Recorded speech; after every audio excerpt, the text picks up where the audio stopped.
श्री गणेशाय नमः। षटतिला एकादशी व्रत कथा। एक बार भगवान श्री कृष्ण पांडवों को सभी एकादशियों का महत्व बता रहे थे। इसी बीच युधिष्ठिर ने पूछा, हे केशव, माघ मास की कृष्ण पक्ष की एकादशी का क्या नाम है? उस दिन की क्या विधि है तथा उसका क्या फल मिलता है? हे केशव, कृपा करके यह सब बताइए। तब भगवान श्री कृष्ण बोले, हे धर्मराज, माघ मास के कृष्ण पक्ष की एकादशी का नाम षटतिला एकादशी है, जो समस्त पापों को नष्ट करने वाली है। अब मैं तुम्हें षटतिला एकादशी की पाप हरनी कथा सुनाता हूँ, जिसे पुलत्स्य मुनि ने दालभ्य जी से कहा था। एक समय दालभ्य ऋषि ने पुलत्स्य ऋषि से पूछा, हे मुनीश्वर, मनुष्य मृत्यु लोक में ब्रह्म हत्या आदि महान पाप करते हैं और दूसरे के धन की चोरी तथा दूसरे की उन्नति देखकर ईर्ष्या आदि करते हैं। ऐसे सभी पाप मनुष्य क्रोध, ईर्ष्या, उत्तेजना और अज्ञानतावश करते हैं और बाद में पश्चाताप करते हैं कि हाय, यह मैंने क्या किया। हे महामुनि, ऐसे प्राणियों को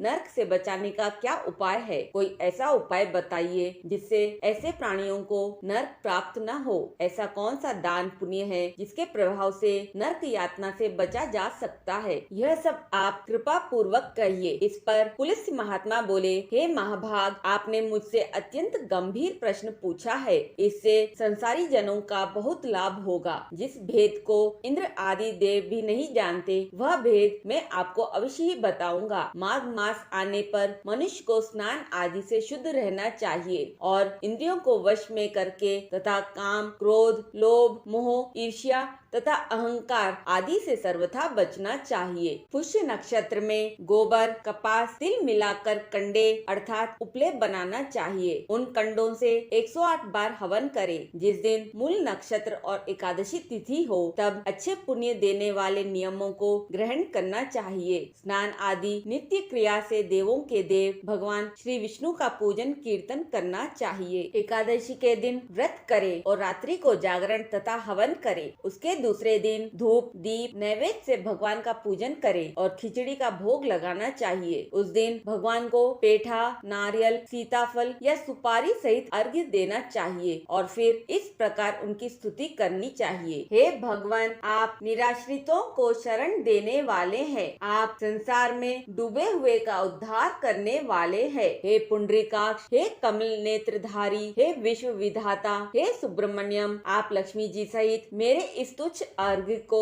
स्वीकार कीजिए। इसके पश्चात ब्राह्मण को जल से भरा कुंभ तिल दान करना चाहिए। यदि संभव हो तो ब्राह्मण को गौ और तिल दान देना चाहिए। इस प्रकार मनुष्य जितने तिल दान करता है, वह उतने ही सहस्त्र वर्ष स्वर्ग में निवास करता है। तिल मिश्रित जल से स्नान, तिल का उपटन लगाना, तिल से हवन करना, तिल का तर्पण, तिल का भोजन करना और तिल का दान करना, इस प्रकार 6 रूपों में तिलों का प्रयोग षटतिला कहलाती है। इससे अनेक प्रकार के पाप दूर हो जाते हैं। ऐसा कहकर पुलत्स्य ऋषि बोले, अब मैं एकादशी की कथा कहता हूँ। एक दिन नारद ऋषि ने भगवान विष्णु से षटतिला एकादशी के संबंध में पूछा। वे बोले, हे भगवान, आपको नमस्कार है। षटतिला एकादशी के व्रत का पुण्य क्या है? उनकी क्या कथा है? तो कृपा कर कहिए। नारद की विनती सुनकर श्री विष्णु भगवान बोले, हे नारद, मैं तुमसे आंखों देखी सत्य घटना कहता हूँ। ध्यान पूर्वक सुनो। प्राचीन काल में मृत्यु लोक में एक ब्राह्मणी रहती थी। वह सदैव व्रत किया करती थी। एक समय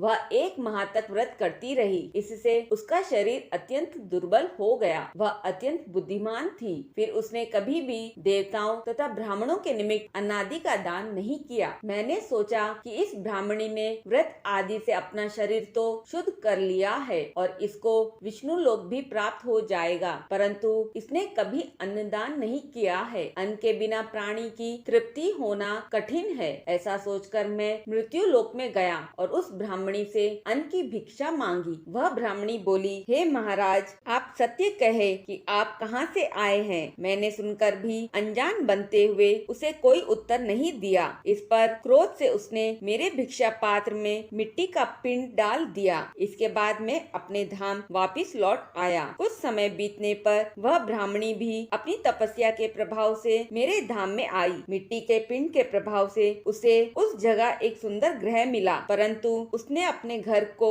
अन्न आदि सभी सामग्रियों से शून्य पाया। वह घबराई हुई मेरे पास आई और बोली, हे भगवान, मैंने अनेकों व्रत आदि से आपकी पूजा की है, परंतु फिर भी मेरा घर वस्तुओं से रहित है। इसका क्या कारण है? मैंने कहा, तुम अपने गृह को जाओ और जब देव स्त्रियां तुम्हें देखने आए तब तुम उनसे षटतिला एकादशी व्रत का महात्म्य और विधि पूछना। जब तक वह तुम्हें न बताए तब तक द्वार न खोलना। भगवान के ऐसे वचन सुनकर वह अपने घर को गई और जब देव स्त्रियां आई और द्वार खुलवाने लगी तब वह ब्राह्मणी बोली, यदि आप मुझे देखने आई हैं तो पहले षटतिला एकादशी का महात्म्य कहिए। उनमें से एक देव स्त्री बोली, यदि तुम्हारी यही इच्छा है तो सुनो, मैं तुम्हें एकादशी व्रत और उसका महात्म्य विधि सहित कहती हूँ। जब उसने षटतिला एकादशी का महात्म्य सुना दिया तब उस ब्राह्मणी ने द्वार खोला। देव स्त्रियों ने उसको सब स्त्रियों से अलग पाया। उस ब्राह्मणी ने भी देव स्त्रियों के कहे अनुसार षटतिला का व्रत किया और इसके प्रभाव से उसका गृह धन धान्य से भरपूर हो गया। अतः हे युधिष्ठिर, मनुष्य को मूर्खता त्याग कर षटतिला एकादशी का व्रत करना चाहिए। इससे मनुष्य को जन्म जन्म की आरोग्यता प्राप्त हो जाती है। इस व्रत से मनुष्य के समस्त पाप नष्ट हो जाते हैं। एक बार प्रेम से बोलिए, राधे राधे।